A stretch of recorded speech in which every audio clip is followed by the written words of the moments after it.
শীতকালে পুঁইশাকের বিচি বা ফল দিয়ে বিভিন্ন ধরনের রান্না গ্রাম বাংলায় খুবই জনপ্রিয়। আর এই রেসিপিটি খুবই সুস্বাদু। একবার রান্না করে খেলে বারবার খেতে ইচ্ছে করবে। শীতকালে প্রত্যেকটা পুঁই গাছে এভাবে ফুলে ফুলে ভরে যায়। আর এই ফুলকে এক এক এলাকায় এক এক নামে ডাকা হয়। যেমন খুলনায় একে পুঁইশাকের ডিম বলা হয়, কেউ ফুল আবার কেউ ফলও বলে থাকেন।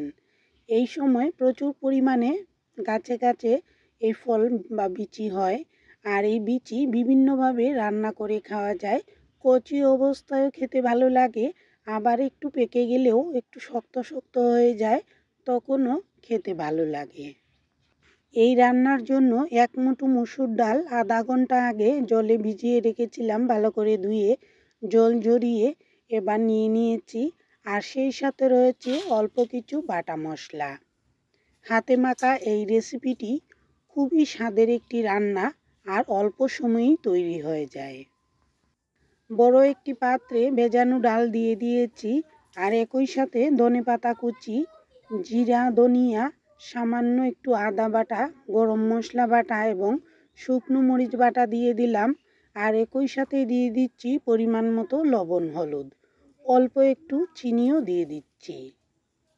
পুঁই শাকের বিচি এবং ডালের আন্দাজ অনুযায়ী লবণ দিয়েছি। যেহেতু মাখা মাখা হবে তাই লবণ কম দিলেই ভালো হয়।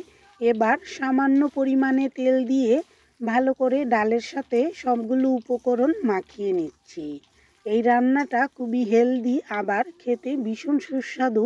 আর হাতে মাখা যে কোনো রান্নাই কিন্তু আমাদের বাঙালিদের কাছে খুবই ভালো লাগে। ভালো করে মাখিয়ে নেওয়ার পর এবার ধুয়ে রাখা পুঁই শাকের বিচিগুলো দিয়ে দিলাম।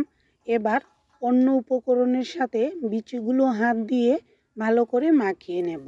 যেহেতু হাতে মাখা রান্না, সমস্ত কাজই কিন্তু কড়াইতে দেওয়ার আগেই এভাবে সেরে নেব। আর ভালো করে যত সুন্দর করে মাখানো যাবে ততই রান্নাটা খেতে চমৎকার লাগবে। প্রায় 2 থেকে 3 মিনিটের মতো এভাবে হাত দিয়ে সমস্ত উপকরণগুলো ভালো করে মাখিয়ে নিয়েছি। আর যত সুন্দর মাখানো হবে রান্নাটাও খুব তাড়াতাড়ি হয়ে যাবে আর খেতেও ভালো লাগবে। মাখানো হয়ে গেলে কয়েকটি আস্ত কাঁচামরিচও দিয়ে রাখলাম। আর ঝালটা নিজেদের রুচি মতো দিতে হবে। এই রান্নায় ঝাল একটু বেশি হলেই খেতে ভালো লাগে। জল না দিয়েই এভাবে ভালো করে মাখিয়ে নিয়েছি। আর মাখানো হয়ে গেলে এবার রান্নায় চলে যাব।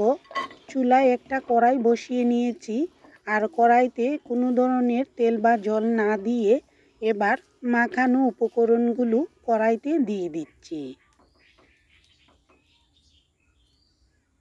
এবার হাত এবং গামলা ধুয়ে অল্প করে জল দিয়েছি। আর বিচিগুলো যাতে ভালো সেদ্ধ হয় তাই আবারও অল্প একটু জল দিয়ে দিচ্ছি। এই রান্নায় খুবই কম পরিমাণে জল দিয়েই তৈরি করা যায়।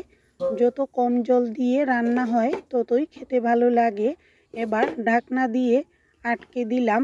আর চুলার আঁচটা একদম হালকা আঁচে রেখে কড়াইটা বসিয়ে দিয়েছি।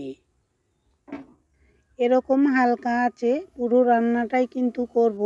আর এতেই রান্নাটা খেতে বেশি ভালো লাগবে। আর হাতে মাখা যে কোনো রান্না কম আঁচে তৈরি করলেই স্বাদটা ভালো হয়। 2 থেকে 2.5 মিনিট সময়ের পর ঢাকনাটা তুলে ভালো করে নেড়েচেড়ে দিয়েছি। তাহলে তলার দিকের সবজিগুলোও ভালো সেদ্ধ হবে আর ডালটাও ভালো সেদ্ধ হবে। আর এইভাবে নেড়েচেড়ে দিয়ে আবারও ঢেকে রাখছি আরও 2 মিনিটের মতো। আরও 2 মিনিট ঢেকে দেওয়ার পর ঢাকনাটা তুলে রেখেছি। এবার জলটা একটু শুকিয়ে নিতে হবে। হালকা আঁচে শুকিয়ে নেওয়া যায়, আবার চুলার আঁচটা একটু বাড়িয়ে দিয়েও শুকিয়ে নেওয়া যেতে পারে। ডাল এবং বিচি দুইটাই যাতে একটু শক্ত ভাব থাকে সেদিকে খেয়াল রেখে রান্নাটা করলে বেশি ভালো হয়। একটু শক্ত শক্ত ভাব থাকলে বিচিগুলো খেতে খুবই চমৎকার লাগে আর ডালের স্বাদটাও কিন্তু ভালো লাগে। একটু পর পর নেড়েচেড়ে দিয়ে তলার দিকের জল একদম শুকিয়ে নিয়েছি। আর কড়ার গায়ে একটু লেগে লেগে আসলে, একটু চটচট করে শব্দ চলে আসলে বুঝে নিতে হবে রান্নাটা একদম তৈরি। নামানোর আগে লবণটা দেখে নামিয়ে নিতে হবে। পুঁই শাকের বিচি ও ডাল দিয়ে হাতে মাখা এই রান্নাটি খেতে যেমন খুবই সুস্বাদু, তেমনি ভীষণ স্বাস্থ্যকর। নামমাত্র তেল দিয়েই এরকম দুর্দান্ত স্বাদের একটি রান্না তৈরি করে নিতে পারেন। কেমন লাগলো জানাতে ভুলবেন না।